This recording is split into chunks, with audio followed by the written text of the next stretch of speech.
20 రోజుల పైన రేషన్ ఇవాళ ఎండి వాహనాలు ఒక గతంలో ఇండియా ద్వారా నడుపుతున్నప్పుడు 92 నుంచి 95% పంపిణీ జరిగినప్పుడు మొదట 5 రోజులు ఒక గ్రామంలో ఎండిఓ వాహనం ఉంటే ఆ టైంలో ఆ గ్రామ వాస్తవులు ఎవరైనా హాస్పిటల్ కట్టాల్సిన పరిస్థితి కూడా ఉంది. కార్డుదారులు కనుక వాళ్ళు కనుక అప్లై చేసుకునేటట్టయితే గతంలో స్థితి ఈ ప్రభుత్వం కల్పించింది. గత ప్రభుత్వం అనేది కూడా నేను తెలియజేస్తున్నా. ప్రజలకి కార్డుదారులకి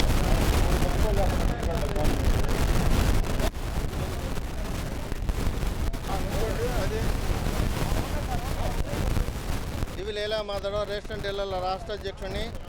రాష్ట్ర పంపిణీ వ్యవస్థ ప్రజాపంపిణీ వ్యవస్థ పుట్టి 6 దశాబ్దాలు అయితే గత 5.5 దశాబ్దాలుగా ఎటువంటి ఒడిదుడుకు లేకుండా ముఖ్యమంత్రి రామారావు గారి దగ్గర నుంచి 2019 చంద్రబాబు నాయుడు వరకు కూడా వ్యవస్థ ఎటువంటి ఇబ్బందులు లేకుండా వదిలింది.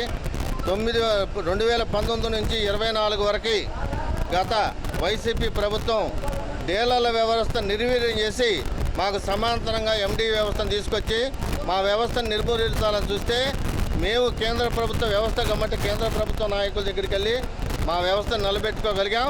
ఇప్పుడు మాకు ఫ్రెండ్లీ ప్రభుత్వం చంద్రబాబు నాయుడు గారు కూటమి ప్రభుత్వం అధికారంలోకి వచ్చింది కాబట్టి మా డీలర్లందరికీ కూడా మంచి రోజులు రాబోతున్నాయని చెప్పి సందర్భంగా తెలియజేసుకుంటూ దానికి డీలర్లందరికీ భరోసా కల్పించడానికే ఈ జిల్లా పర్యటన చేస్తా ఉన్నాం.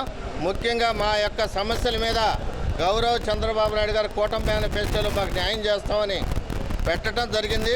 మా యొక్క కోరికలు ఏంటంటే ఈ యొక్క ఆహార భద్రతా చట్ట ప్రకారం ఎండిఓ వ్యవస్థ తొలగించి డీలర్ల ద్వారానే పంపిణీ చేపట్టాలనేది మా యొక్క మొదట కోరిక. రెండో కోరిక వచ్చేటప్పటికి డీలర్లందరికీ కూడా 7,000 నుంచి 10,000 రూపాయలు గౌరవ వేతనం ఇస్తూ బియ్యానికి ఇచ్చే కమిషన్ 100 రూపాయల నుంచి 150 రూపాయలు పెంచాలని గత ప్రభుత్వంలో చంద్రబాబు నాయుడు గారు ఇచ్చినటువంటి సంక్షేమాలకు సంబంధించిన జీవో 5ను కూడా ఖచ్చితంగా మాకు అమలు చేస్తామని చెప్పి హామీ ఇచ్చారు. డీలర్లందరికీ కూడా మంచి రోజులు రాబోతా ఉన్నాయి. డీలర్లందరూ కూడా ఆత్మ గౌరవంతో గౌరవప్రదంగా జీవించే రోజు ఖచ్చితంగా రాబోతుంది.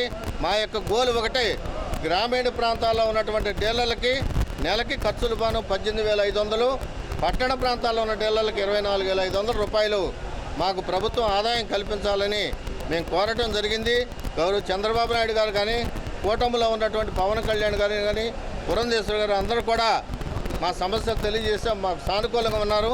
త్వరలోనే మంచి రోజులు రాబోతున్నాయని మేము పూర్తిగా నమ్ముతున్నామని చెప్పి ఈ సందర్భంగా నేను తెలియజేసుకుంటా ఉన్నాను. జిల్లా రేషన్ డీలర్ల సంఘం ఆధ్వర్యంలో రాష్ట్ర నాయకులు లీలా మాధవరావు గారు ఆదేశాల మేరకు సమావేశం ఏర్పాటు చేయడం జరిగింది. సర్వసభ సమావేశం.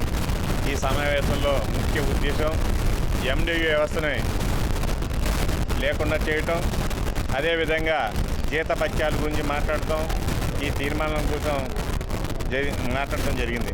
కావున మరి డీలర్లందరూ ప్రతి మండలం నుంచి ప్రకాశం జిల్లాలో ఉన్న అన్ని మండలాల నుంచి కూడా డీలర్లు వచ్చి ఈ సమావేశానికి హాజరైనందుకు కృతజ్ఞతలు తెలియజేసుకుంటాను.